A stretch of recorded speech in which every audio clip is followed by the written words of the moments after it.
How to change your home screen layout back to normal.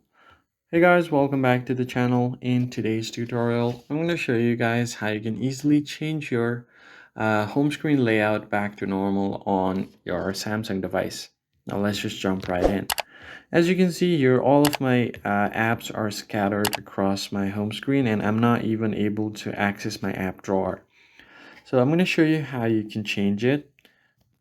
First thing first you need to do is access your settings. So you can just go ahead and find your settings menu from here.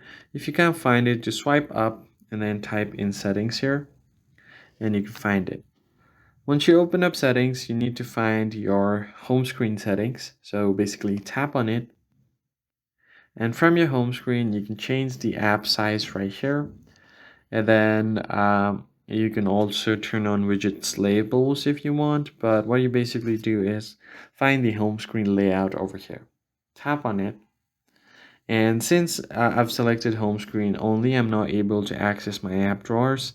All of the apps will be shown on home screen. You can also add widgets to organize, but I'm going to switch it back to home screen and app screens. So tap on apply. And if I go back to my home screen, as you can see, everything is now back to normal. And if I just swipe up, I can find all of my apps here as well. That's basically it, guys. If you found the tutorial helpful, hit the like button down below and subscribe. I'll catch you guys in the next one.